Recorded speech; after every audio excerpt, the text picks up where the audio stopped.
आज के सत्संग की शुरुआत करते हैं और आज हमारे साथ किरण शर्मा आंटी हैं।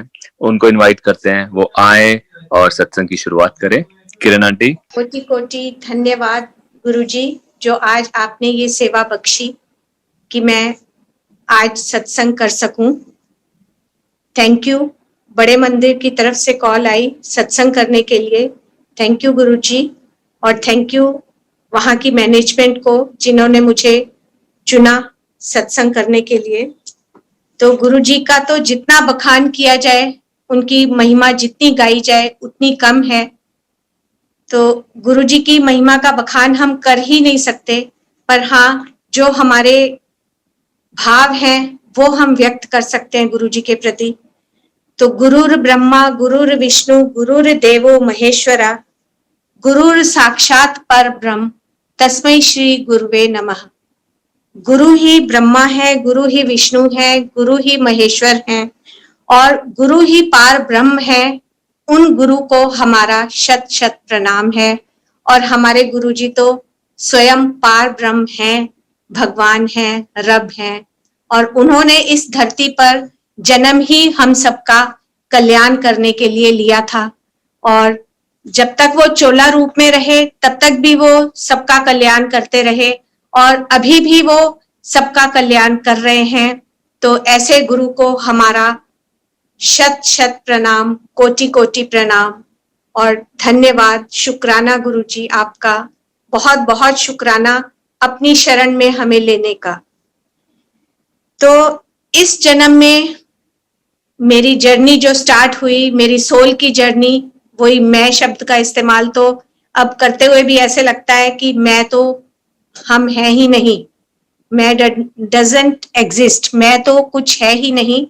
तो इस नाम से, जो नाम हमें जन्म के समय दिया गया, उस नाम से ही हम एग्जिस्ट करते हैं और उस नाम से ही हम जाने जाते हैं। और वो नाम तब तक ही है हमारे साथ जब तक हमारा शरीर है। उसके बाद तो सब जानते हैं कि हम बॉडी हो जाते हैं। सो थैंक यू गुरुजी अपनी शरण में लेने के लिए। 2004 से गुरुजी के दर्शनों का सौभाग्य मिला और गुरुजी के दर्शन प्राप्त हुए। मधु खन्ना आंटी मुझे गुरुजी के पास लेके गई थी। उनका भी बहुत बहुत शुक्राना कि उन्होंने मुझे रब के दर्शन कराए। उस टाइम नहीं पता था कि हम साक्षात रब के पास जा रहे हैं, लेकिन अब बहुत अच्छे से पता है कि हम रब के पास गए थे और अभी भी हम रब के पास हैं। So thank you Madhu aunty, आपका भी बहुत बहुत शुक्राना।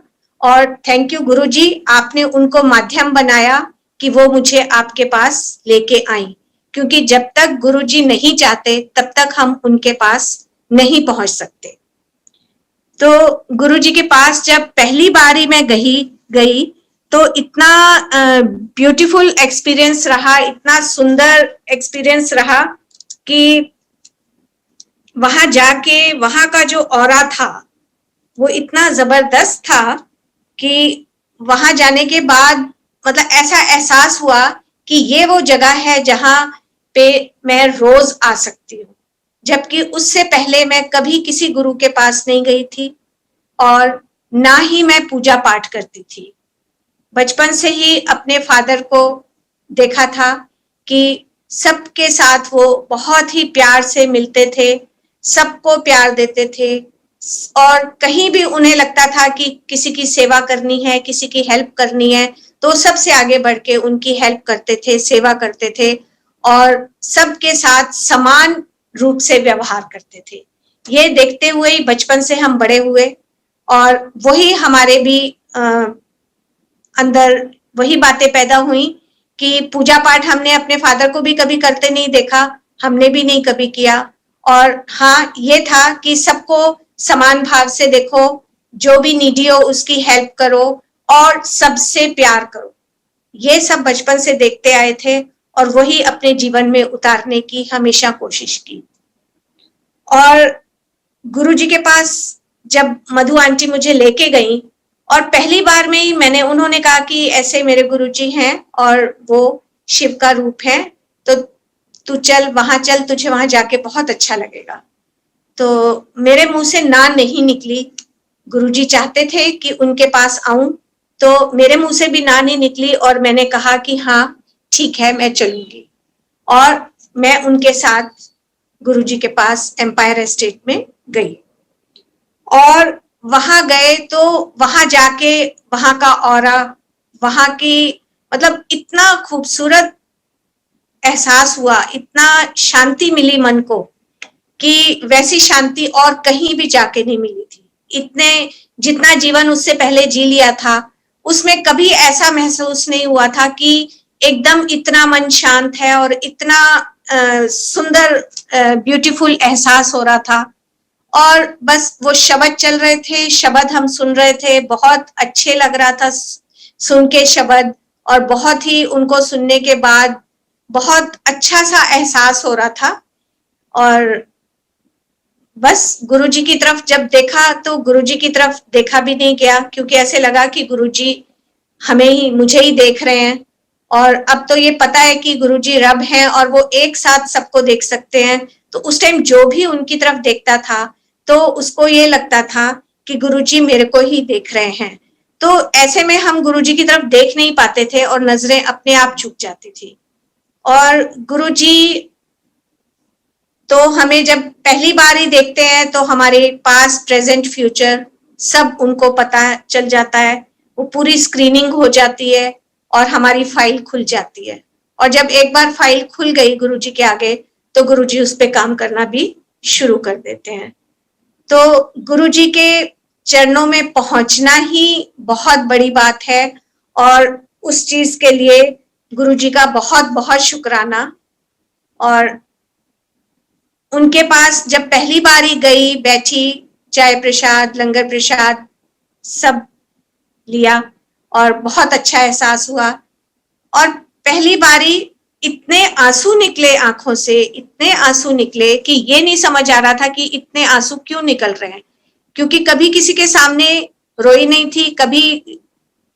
तो ये लग रहा था कि यहाँ कैसे आंसू निकल रहे हैं और मैं रोकना चाह रही हूँ तो भी नहीं रुक रहे। तो ये समझ में नहीं आया। हाँ, अब जरूर समझ में आता है कि वो गुरुजी ने पहली बार में ही, पहले दिन में ही वो जो इतने आंसू निकले थे उसके थ्रू हमारे अंदर के मन की मैल को निकाला था। और मन की मैल के निकलते ही वो सुकून, वो शांति, वो इतना प्यारा सा एहसास हुआ जो कि कभी नहीं हुआ था। तो गुरुजी ने तो पहली बार में ही पूरा साफ कर दिया था। ये तो हम इंसान हैं, मानव रूप में जन्म लिया है, हम उसको फिर मैला करते रहते हैं। गुरुजी साफ करते रहते हैं, हम मैला करते रहते हैं। तो हमें अपने ऊपर काम करने की बहुत जरूरत है, बहुत ज्यादा, क्योंकि हम इंसान रूप में हमें जो जन्म मिला, हमें जो शरीर दिया गुरुजी ने, इस शरीर में जो आत्मा भेजी उन्होंने, वो इसीलिए भेजी कि हम यहाँ से हमारी आत्मा और भी अपलिफ्ट होके ऊपर वापस उनके पास आए। और हम संसार के विकारों में, भौतिक वस्तुओं में, इन्हीं में उलझ के रह जाते हैं और हमें इन सब चीजों से बहुत ऊपर उठना है और गुरुजी के लायक बनना है कि हम गुरुजी के सामने बैठने लायक बन सके।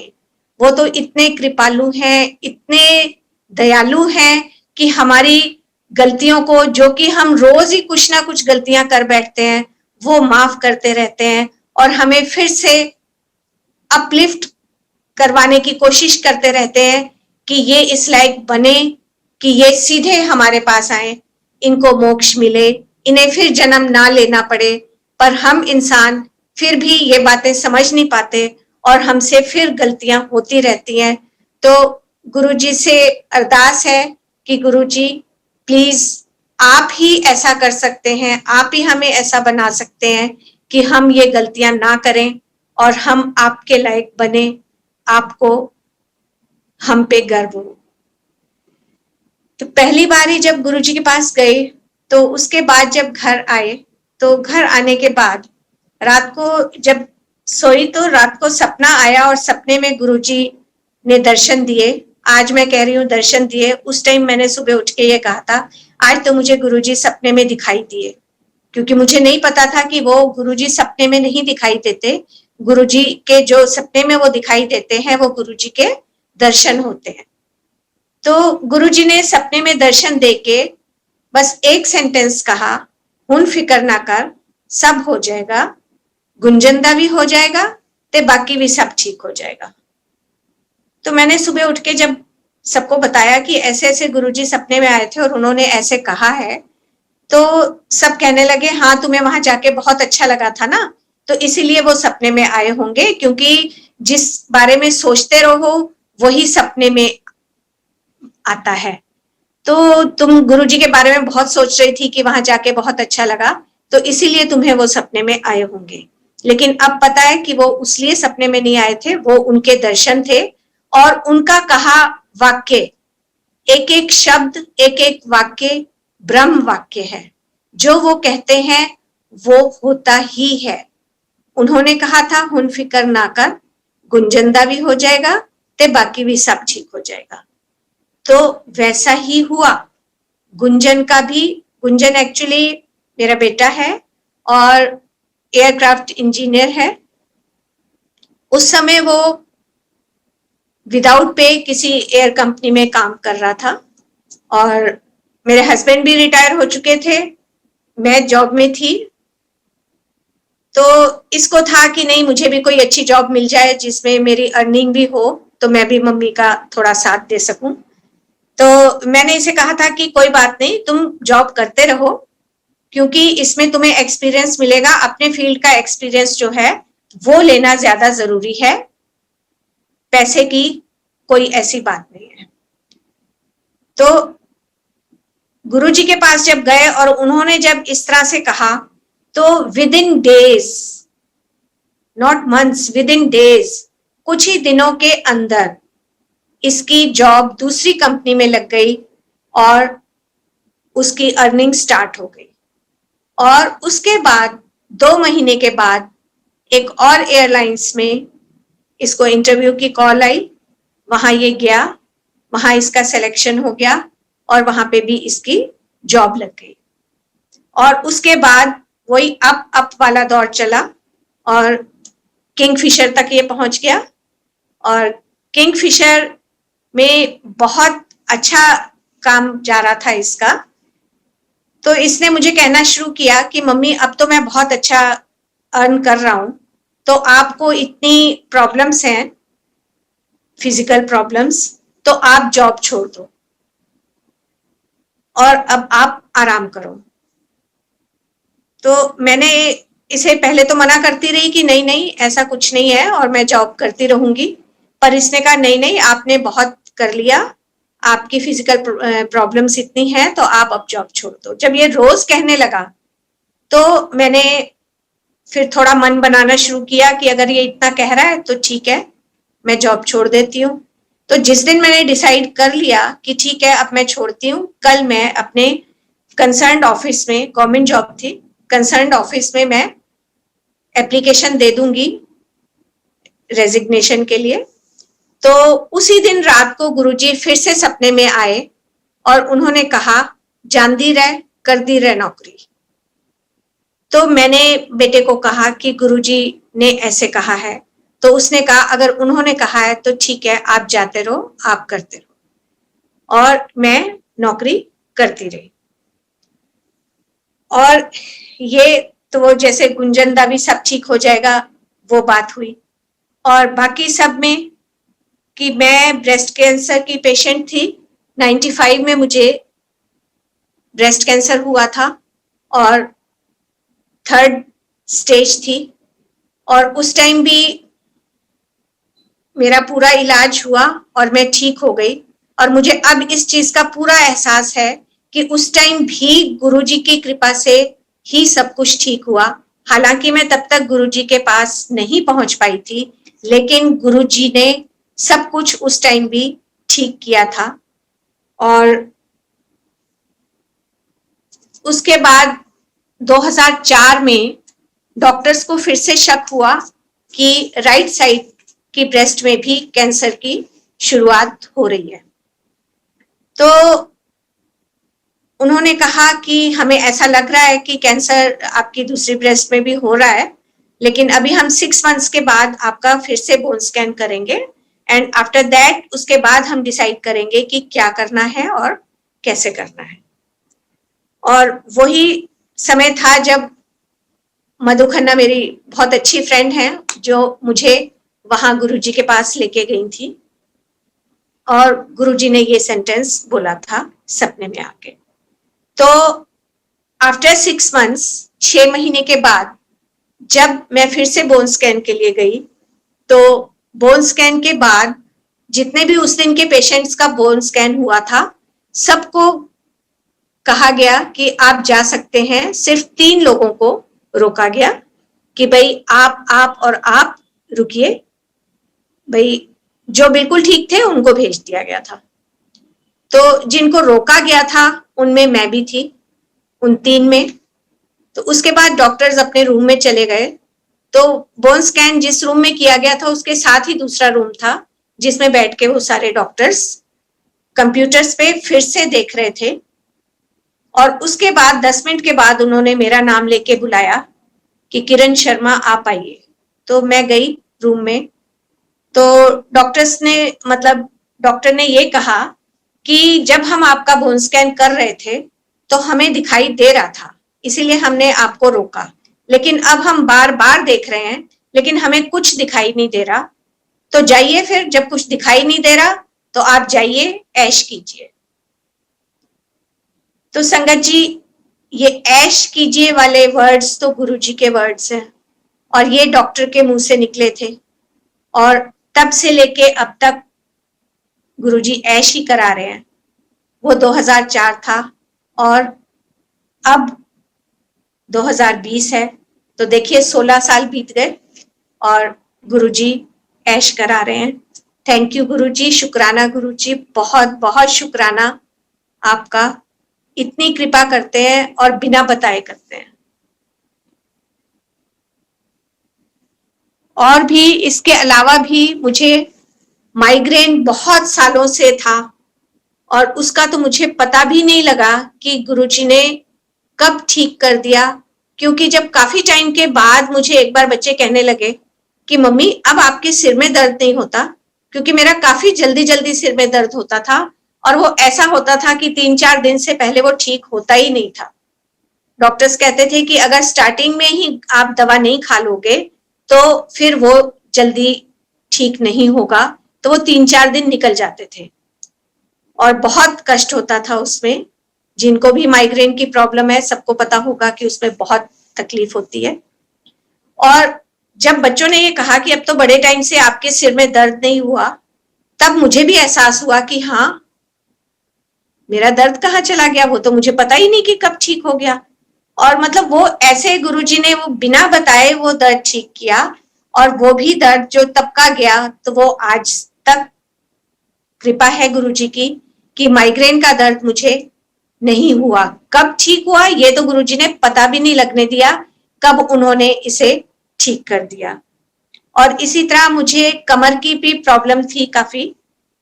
कमर में मेरी स्लिप डिस्क थी, मैं गिर गई थी एक बार। तो लोअर पार्ट में 2 हड्डियां मेरी खिसकी हुई थी और उस वजह से मेरे को काफी तकलीफ रहती थी। उठना बैठना, ज्यादा देर बैठ नहीं सकती थी, ज्यादा देर खड़ी नहीं हो सकती थी, ज्यादा चल नहीं सकती थी और काफी तकलीफ रहती थी। तो गुरुजी के पास जब गए तो उससे पहले कुछ सालों से हर सर्दी का मौसम जब भी आता था तो मेरी कमर झुक जाया करती थी। और झुकी हुई कमर में चलना संगत जी आपको पता है कितना मुश्किल होता है। तो मैं उसी तरह बहुत छोटे छोटे कदमों से चला जाता था और मैं बहुत धीमे धीमे चल पाती थी और तकलीफ रहती थी, दर्द रहता था। हर साल ऐसा होता था और मैं वो तकलीफ भोगती थी। कुछ दिन तक ऐसा रहता था, उसके बाद वो धीरे धीरे मेरी कमर सीधी होती थी और मैं वापस नॉर्मल हो जाती थी। तो जब गुरुजी के पास जाने लगे तो फिर से सर्दियां आई और फिर से वही पोजीशन आ गई, मेरी कमर झुक गई और वही तकलीफ। अब क्योंकि हर साल ऐसा होता था, तो मैं स्कूल से छुट्टी नहीं लेती थी और मैं वैसे ही स्कूल जाती थी। और क्लासेस जो ऊपर होती थी, ऊपर मैं नहीं जाती थी, मेरी क्लासेस नीचे ही होती थी, क्योंकि मेरे को सीढ़ियां चढ़ने में भी मुश्किल होती थी। और उसके बाद फिर थर्सडे आया और गुरुजी के पास जाने का दिन आ गया। तो मेरे बेटे ने पूछा, मम्मी आज तो आप नहीं जाओगी क्योंकि आज आपको बहुत तकलीफ है, तो आज तो आप एम्पायर स्टेट नहीं जा पाओगी, तो मैं अकेले ही चला जाता हूँ। तो मैंने इससे कहा कि नहीं, मैं जाऊंगी। अगर मैं स्कूल जा सकती हूँ तो मैं गुरुजी के पास क्यों नहीं जा सकती? वहां जाके तो मुझे बहुत अच्छा लगता है, मैं जाऊंगी। और मैं बेटे के साथ एम्पायर स्टेट गई। और उस दिन जब हम एम्पायर स्टेट के मेन गेट से जैसे ही एंटर करें, तो इतनी खुशबू गुरुजी की, जो कि गुरुजी जब रूम से बाहर आके आसन पे बैठते थे, तब वो पूरे हॉल में वो खुशबू जो फैल जाती थी, वही खुशबू वहां बड़े गेट से एंटर करते ही बहुत ज्यादा खुशबू आ रही थी। तो मैं एकदम से मन में मैंने सोचा कि गुरुजी आप यहाँ आए हैं, आप हमें लेने आए हैं, थैंक यू गुरुजी। तो क्योंकि गुरुजी की खुशबू है तो गुरुजी के बिना कैसे आ सकती है, तो इसका मतलब गुरुजी वहां है। तो उनकी खुशबू के साथ साथ ही, और वो इतनी ज्यादा खुशबू थी कि जैसे खुशबू में नहा गए, कि जैसे मैं खुशबू के इतनी ज्यादा खुशबू, मतलब कि वो मेरे से ली भी नहीं जा रही थी, कि वो अंदर जा रही है, नाक के अंदर जाती जा रही है और मेरे से ऐसे लग रहा है कि बहुत ज्यादा हो गया। तो मैं कहती कि गुरुजी आज तो बहुत ज्यादा खुशबू आ रही है आपकी, thank you Guruji, thank you Guruji. ऐसे करते करते हम वहां तक पहुंच गए और सीढ़ी चढ़ के जब अंदर की तरफ आने वाले दरवाजे पे पहुंचे जिससे हम एंटर करते हैं, तो जैसे ही एंटर किया तो एकदम देखा वहीं गुरुजी बैठे थे। सीढ़ियां उतरने से पहले वाली वो जो थोड़ी सी जगह है, वहीं पे गुरुजी बैठे हुए थे और उनके चरणों के आसपास रोज पेटल्स थी, गुलाब की पंखुड़ियां। और जैसे ही मैंने देखा मैं एकदम ठिठक गई और मैंने झुक के उनके चरण स्पर्श किए। और जैसे ही मैंने उनके चरण स्पर्श किए, गुरुजी एकदम उठ के खड़े हुए और एकदम सीढ़ियां उतर के सीधे अपने रूम में चले गए। उस टाइम मुझे ऐसे लगा कि जैसे एकदम गुरुजी उठ के चले गए हैं, कि पता नहीं मुझसे कोई गलती हो गई जो गुरुजी एकदम उठ के चले गए हैं, मुझे नहीं समझ में आई। और पीछे बेटा था, वो उनके चरण नहीं छू पाया क्योंकि गुरुजी अंदर चले गए थे। फिर हम भी सीढ़ियां उतर के और जहां सेवादारों ने हमें बिठाया, हम वहां पे बैठ गए। उसके बाद चाय प्रसाद आई, हमने चाय प्रसाद ग्रहण की। फिर गुरुजी अपने रूम से बाहर आके आसन पे बैठे और उसी तरह से शब्द बजते रहे, हम सुनते रहे और बहुत अच्छा लग रहा था। शब्द सुनना मतलब इतना अच्छा लगता था, उससे पहले भी कभी कभी अगर कभी किसी गुरुद्वारे में जाना हुआ, शब्द सुने पर नहीं उनका आनंद आता था, लेकिन वहां पे उसका आनंद इतना ज्यादा, जैसे पता नहीं रस भर गया हो अंदर। बहुत अच्छा लगता था, आंखें बंद करके हम सुनते रहते थे। अब गुरुजी अपने आसन पे बैठ गए थे और फिर 9 बजे वैसे ही जैसे सबके लिए लंगर आता है, चटाइयां बिछी, लंगर आया और वैसे ही जैसे 4-4 लोग एक साथ लंगर करते थे, हमने लंगर किया। और उसके बाद आज्ञा लेके गुरुजी से, जैसे हमेशा हम वापस घर जाते थे, उस दिन भी हमेशा की तरह गुरुजी से आज्ञा लेके और हम अपने घर वापस गए। और घर चले गए। जब घर पहुंचे तो बेटी ने जब दरवाजा खोला तो उसने कहा, मम्मी गई तो आप झुकी हुई थी, आई तो आप सीधी हो। जैसे ही उसने ये बात कही तो एकदम से एहसास हुआ कि अरे हाँ, मेरी कमर तो सीधी हो गई, ये कैसे हुआ और ये कब हुआ? और गुरुजी इतने कृपालु हैं, इतने दयालु हैं कि इतनी बड़ी कृपा उन्होंने कर दी। और एहसास भी नहीं होने दिया। वो एक पर्दा सा भी डाल देते हैं। ना तो मुझे पता लग पाया, ना ही बेटे को पता लग पाया। उसके साथ ही तो आई थी वापस, उसके साथ ही चल के बाहर तक आए, कार में बैठे, और उसे भी नहीं पता लगा मम्मी सीधी चल रही है, मुझे भी नहीं पता लगा कि मैं सीधी चल रही हूँ। और हम घर पहुंचे, बेटी ने जब कहा तो तब एहसास हुआ कि हाँ, अरे ये कैसे हुआ। और वो दिन और आज का दिन मेरी कमर दोबारा नहीं झुकी। तो उसके लिए भी गुरुजी का बहुत बहुत शुक्राना, बहुत बहुत शुक्राना। जितना शुक्राना किया जाए उतना कम है। मतलब इतनी कृपा करते हैं और बिना बताए करते हैं। उस दिन भी तो गुरुजी ने बिना बताए की। ये एहसास भी बाद में हुआ कि जब गुरुजी उठ के एकदम चले गए थे रूम में, तो वो मेरा रोग भी साथ में ही लेके चले गए थे। तो उसके लिए गुरुजी को बहुत बहुत थैंक यू। गुरुजी, आप बिना बताए इतनी कृपा करते हो, इतने हमारे कष्ट सहते हो। क्योंकि वो जो हम पे कृपा करते हैं, वो हमारा कष्ट अपने ऊपर लेते हैं, और जब वो अपने ऊपर लेते हैं तो वो कष्ट वो सहते हैं।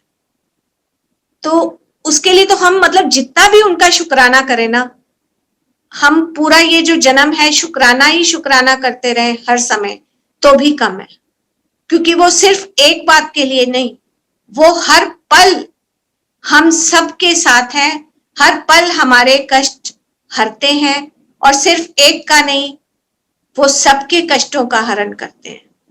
तो सोचिए वो अपने ऊपर कितने कष्ट लेते हैं और हम क्या करते हैं उनके लिए। वो तो हर समय हमारे लिए, हम सबके ऊपर कृपा करते हैं, हमारे कष्टों का निवारण करते हैं, और हमारे कष्ट अपने ऊपर लेते हैं, सहते हैं। तो उसके लिए खाली शुक्राना तो नहीं बनता, हमें भी उनके लिए कुछ करना चाहिए। हमें भी प्रार्थना करनी चाहिए अपने गुरु के लिए कि जो वो कष्ट अपने ऊपर लेते हैं, तो वो हम सबको तो ठीक कर देते हैं, लेकिन खुद सहते हैं उन कष्टों को। तो हम उनसे ये प्रार्थना कर सकते हैं, उनसे उनके लिए ही प्रार्थना, क्योंकि खुद को भी वही ठीक कर सकते हैं। तो हम उनसे ये प्रार्थना कर सकते हैं कि गुरुजी प्लीज अपने ऊपर भी कृपा कीजिए, और जो ये कष्ट आपने हम सबके अपने ऊपर ले रखे हैं, आप अपने को भी ठीक रखिए, स्वस्थ रखिए, और अपना भी ख्याल रखिए। हम सबका आप बहुत ख्याल रखते हो, अपना भी ख्याल रखो गुरुजी। हम आपको बहुत प्यार करते हैं और बहुत प्यार करते हैं।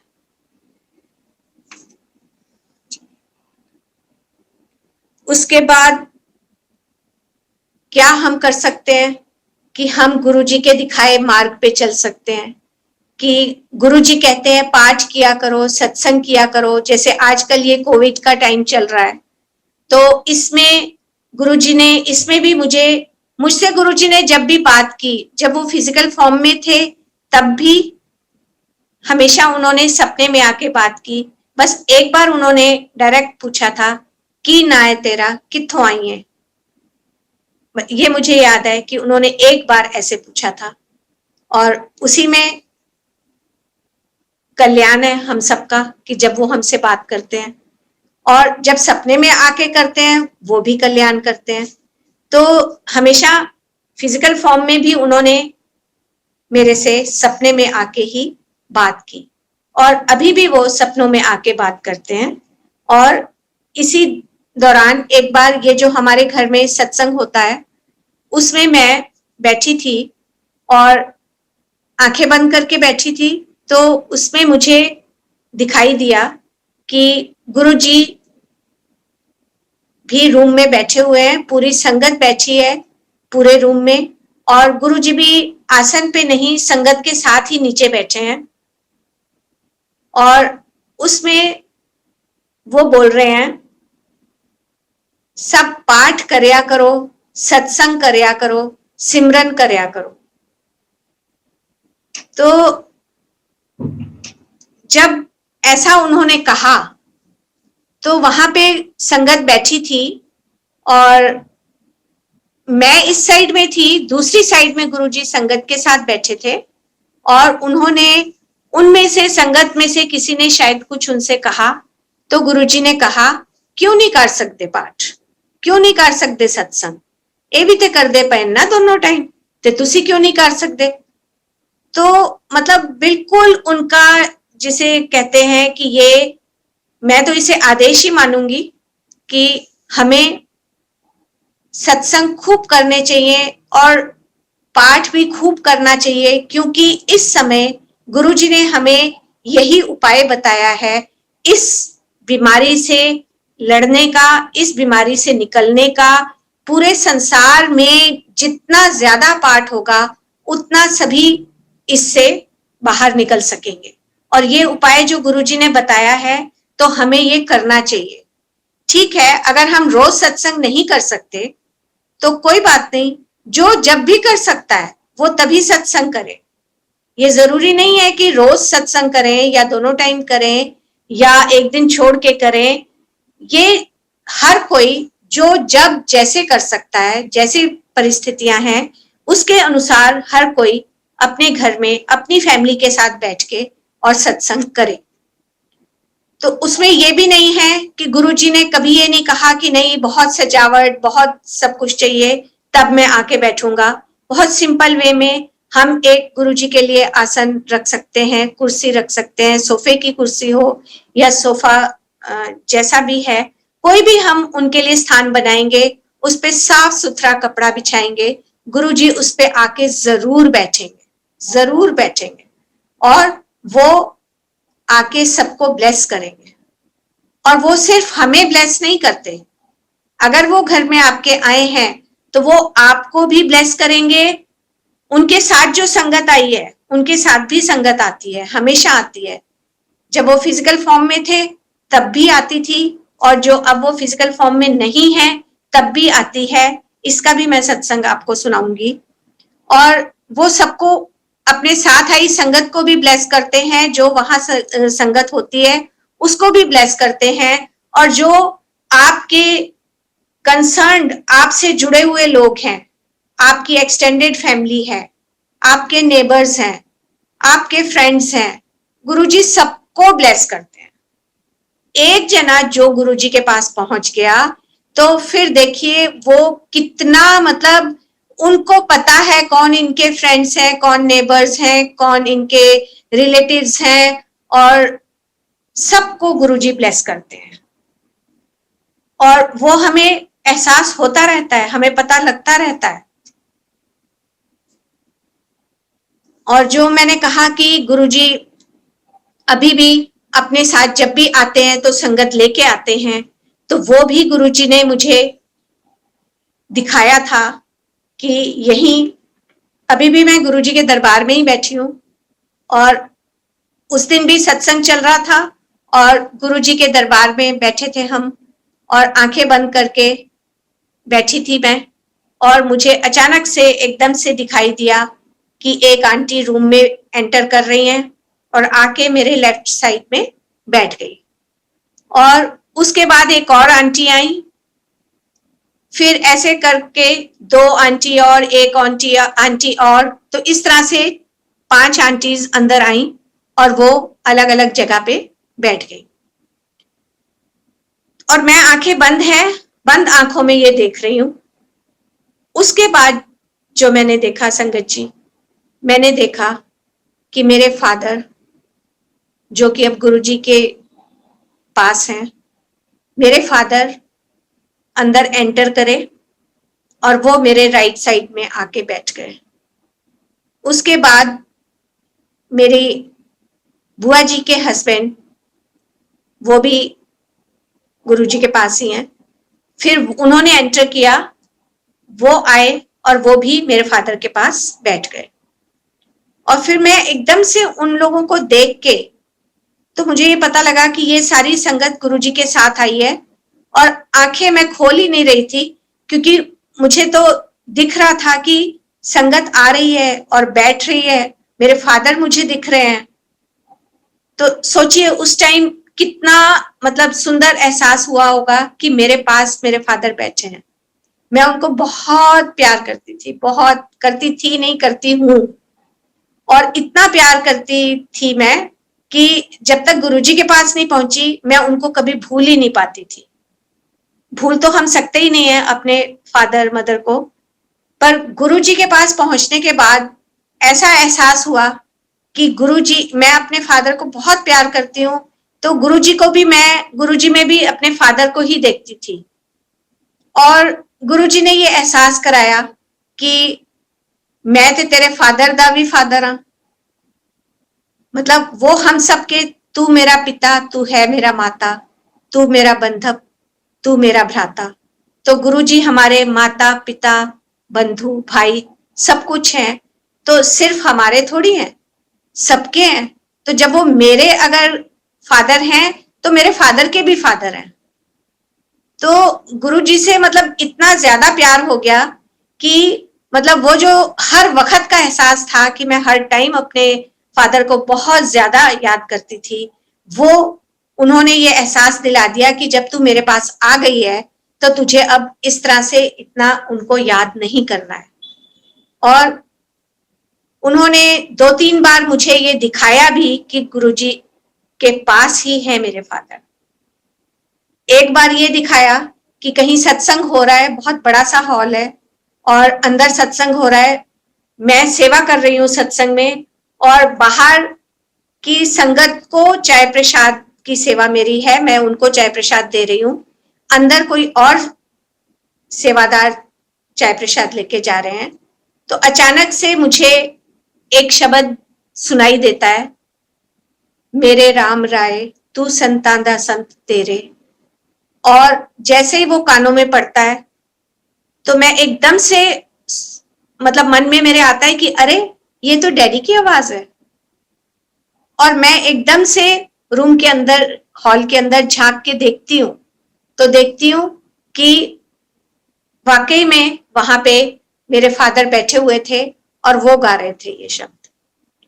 तो ये देख के मुझे ये पता लग गया कि मेरे फादर गुरुजी के पास ही है। तो उससे मन को इतनी संतुष्टि हुई, इतना अच्छा लगा। ऐसे ही 1-2 बार और भी उन्होंने मुझे दिखाया कि वो उनके पास है। सो थैंक यू गुरुजी, ये दिखाने के लिए और मन में शांति देने के लिए। और बिल्कुल वो हम सबके फादर हैं, हम सबकी माँ भी हैं, फादर भी हैं, भाई भी हैं, बंधु भी हैं। तो हमें इस चीज के लिए भी गुरुजी का बहुत शुक्र करना चाहिए। उसके बाद जैसे गुरुजी ने कहा था, नौकरी कर दी रह, जानदी रह, कर दी रह नौकरी, और मैंने जॉब नहीं छोड़ी। तो वो क्यों ऐसे कहा उन्होंने, वो चीज भी, उसका भी आंसर हमें कुछ सालों के बाद मिला। भूल चुके थे हम कि गुरुजी ने ये बात कही थी। और जैसा कि सबको पता है कि किंगफिशर एयरलाइंस बंद हो गई, और उसके बंद होते ही नेचुरली जो उसके एम्प्लॉइज थे उनकी भी जॉब खत्म हो गई। तो बेटा भी मेरा किंगफिशर में ही था, और उसी के बेस पे वो मुझे कह रहा था कि जॉब छोड़ दो मम्मी। और गुरुजी ने जो उस वक्त जॉब नहीं छोड़ने दी, उसका कारण तब समझ में आया जब ये 2 साल तक जॉबलेस रहा। और 2 साल तक इसे, 2 साल के बाद जॉब मिली, लेकिन वो 2 साल भी हमारे लिए तो पॉजिटिव ही रहे। क्यों? क्योंकि उन 2 सालों में गुरुजी ने उसे अपनी शरण में, उन्होंने अपने साथ उसको इतना जोड़ा कि वो तब से जो गुरुजी के साथ, गुरुजी की शरण में, मतलब आए, गुरुजी की शरण में तो पहले से था जब से हम जा रहे थे, लेकिन उस 2 साल के पीरियड में वो गुरुजी से बहुत ज्यादा जुड़ गया। और 2 साल के बाद जब उसे जॉब मिली, तो उससे पहले का भी एक सत्संग है कि 31 मई आ रही थी, और उस दौरान इसने एक दिन बड़े मंदिर में जाके और गेट पे ही एक अंकल से पूछा कि अंकल क्या मुझे सेवा मिल सकती है, कि मैं भी मंदिर में सेवा करना चाहता हूं। तो उन्होंने पीछे भेज दिया कि पीछे जाइए, और एक अंकल का नाम लिया कि आप उनसे बात करो, वो आपको बताएंगे। तो ये पीछे चला गया। पीछे गया तो वहां जाके उन अंकल को जैसे ही इसने कहा कि अंकल मुझे गेट से आपके पास भेजा गया है, अभी इतना ही कहा था, आगे ये बोल नहीं पाया, तो उन्होंने आगे से कहा नहीं नहीं आप गेट पे ही जाइए, वहीं होगा सब कुछ। उन्होंने बात सुनी नहीं और इसे वापस गेट पे ही भेज दिया। अब ये वापस गेट पे आ गया और इसने कहा कि अंकल, तो इसने जैसे ही कहा अंकल, तो उन्होंने कहा हाँ कितने बंदे? तो इसने कहा कितने बंदे मतलब? तो कहते हैं हाँ हाँ डुगरी जाने के लिए नाम लिख रहे हैं हम, तो बताओ कितने बंदे जाएंगे? तो 31 मई के लिए वो लोग नाम लिख रहे थे बसेस में जैसे जाने के लिए। तो अब इसको लगा कि ये तो गुरुजी का बुलावा है, तो ठीक है, सेवा वाली बात भूल के, और इसने कहा कि 2 बंदे, मैं और मेरी मम्मी। तो उन्होंने 2 लिख लिया कि 2 लोग जाएंगे बस में। और उसके बाद हालांकि हम बस में नहीं गए, हम गए कार में। और कार में जब हम गए तो इसका एक फ्रेंड भी जाना चाह रहा था और उसने कहा था कि मैं भी जाना चाहता हूं, तो इस वजह से हम लोग कार में गए। और कार में वो आगे इसके साथ बैठा था और मैं पीछे बैठी थी, हम लोग तीनों थे। गुरुजी तो ऑब्वियसली थे साथ में, वो तो हमेशा साथ होते हैं, हर पल साथ होते हैं, वो इस टाइम भी साथ हैं। तो वो हर पल हमें देख रहे होते हैं, हमें सुन रहे होते हैं और वो इस चीज का एहसास भी दिलाते हैं। अब हम कार में जब जा रहे थे तो उसमें सबसे पहले शब्द बजा, शब्द जैसे हम लोग चलाते हैं कार में, ताती वाओ न लग गई पार ब्रह्म शरणाई, चौगिर्द हमारे राम का दुख लगे ना पाई।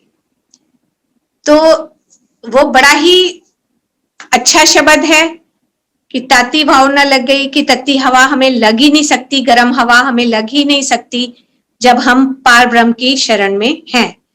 और ये बिल्कुल ठीक बात है, जब से हम गुरुजी की शरण में आए हैं तब से हम सबको ही इस चीज का एहसास होगा कि गुरुजी इन गर्म हवाओं को हम तक पहुंचने ही नहीं देते। 90% तो वो अपने ऊपर ही ले जाते हैं। ये गर्म हवाएं क्या है? हमारे दुख, हमारे कष्ट। तो 90% तो गुरुजी अपने ऊपर ही ले जाते हैं, सिर्फ 10% वो हमें देते हैं। तो हमारे ऊपर कोई भी दुख आए, कोई भी कष्ट आए, तो हमें बिल्कुल विचलित नहीं होना चाहिए। हमें गुरुजी का थैंक्स करना चाहिए कि थैंक यू गुरुजी, आप इतने तो कष्ट अपने ऊपर ले गए हो कि कुछ हमें भी दिया भुगतने के लिए।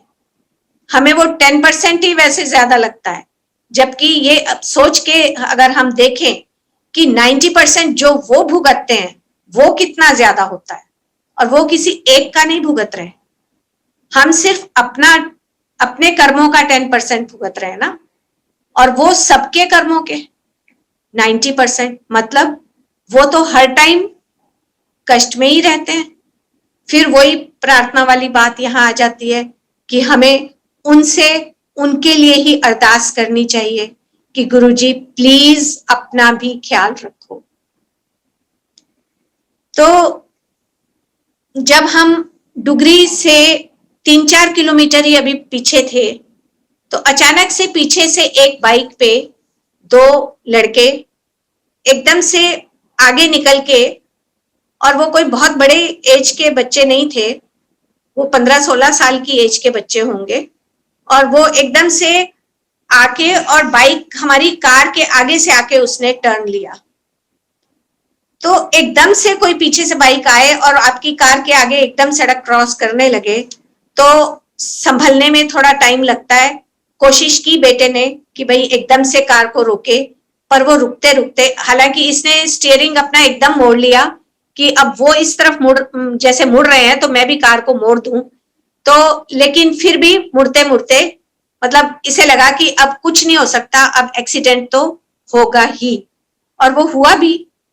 वो बाइक गिर गई, बाइक का वो जो शीशा लगा होता है वो गिरा, और भी 1-2 चीजें बाइक की टूटी हुई गिरी हुई दिखाई दी, और कार इसने रोक ली थी। उसके बाद लेकिन कार के अंदर जो हम तीनों बैठे थे, हम में से तीनों को कुछ भी नहीं हुआ। मैं जो स्लिप डिस्क वाली कमर दर्द में इतनी कमर की तकलीफ थी, मैं भी थी उसमें, मुझे भी कुछ नहीं हुआ और इन दोनों को भी कुछ नहीं हुआ। हमने गुरुजी का बहुत बहुत शुक्राना करा और लेकिन फिर हमें लगा कि वो बच्चों का क्या हाल होगा, हमें निकल के देखना चाहिए। उतने में एक ट्रक आके खड़ा हुआ और उसमें से ट्रक के ड्राइवर ने कहा कि ये सड़क के बीचों बीच आपने कार क्यों खड़ी करके रखी है? तो एकदम से उसको कहा हमने कि ये एक्सीडेंट हो गया ना, तो कहता है तो आप कार पास से ला लो, बीच में क्यों खड़ी की है? उस टाइम ये समझ में नहीं आई कि कार बीच में क्यों खड़ी है, क्योंकि कार तो मोड़ ली थी ना, और मोड़ के स्टीयरिंग के ऊपर इसने अपना सिर रख दिया था। अब जब उसने कहा ट्रक ड्राइवर ने कि कार बीचों बीच खड़ी है, तो उसके बाद कार को साइड में लगाया और साइड में लगा के फिर हम कार से बाहर निकले और बाहर निकल के देखा कार की बहुत ही बुरी हालत थी एक्सीडेंट के कारण। और फिर भी हम ये देख रहे थे कि वो बच्चे कहाँ हैं, कि उनको चोट तो नहीं लगी। चोट तो लगी होगी डेफिनेटली, जब वो इतनी जोर से एक्सीडेंट हुआ है तो हमें देखना चाहिए और उनकी हेल्प करनी चाहिए। तो हमने देखा तो वहां तो हमें कहीं वो दिखे नहीं। फिर हमने पीछे मुड़ के देखा तो देखा पीछे थोड़ी दूरी पे 2-3 गांव वाले खड़े थे और उनके साथ ही वो 2 बच्चे खड़े थे और उन्होंने व्हाइट कलर का, दोनों बच्चों ने व्हाइट कलर का कुर्ता पजामा पहना हुआ था और वो बिल्कुल साफ सुथरा, बहुत ही बिल्कुल जैसे अभी धुला हुआ, प्रेस किया हुआ उन्होंने कपड़े पहने हैं। तो कहीं से भी देख के ये नहीं लग रहा था कि उनका एक्सीडेंट हुआ है। और वो हमें दूर से इशारा करके ये कह रहे थे कि हम ठीक हैं, आप जाइए। पर फिर भी हमें विश्वास नहीं हो रहा था। हम उनके पास तक गए और हमने देखा वाकई में वो बिल्कुल ठीक हैं। उनके कपड़ों में धूल का एक कण भी नहीं था, कोई कहीं से कोई कपड़ा फटा नहीं था, कहीं बच्चों को कोई चोट नहीं लगी थी। तो सब ये गुरुजी की कृपा थी। तो हमने उनसे कहा कि हम वैसे भी 3 लोग जा रहे हैं, आप दोनों हमारे साथ जा सकते हैं, कि आपको पता है कि आपको किसने बचाया?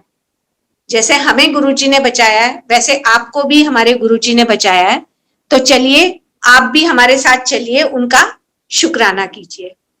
तो उन्होंने कहा कि नहीं नहीं आप जाओ, तुसी जाओ, असी आप पे आ जावांगे, कि आप जाओ, हम अपने आप आ जाएंगे।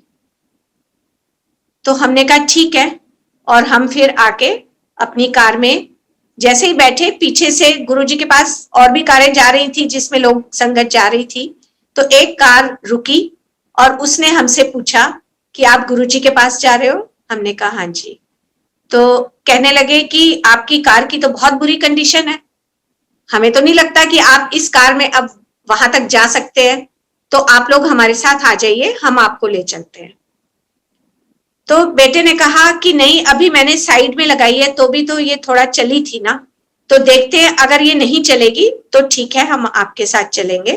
लेकिन हमने कार स्टार्ट की और कार चल पड़ी और उनको थैंक यू बोला, संगत जी को, और हम लोग अपनी कार में डुगरी पहुंच गए।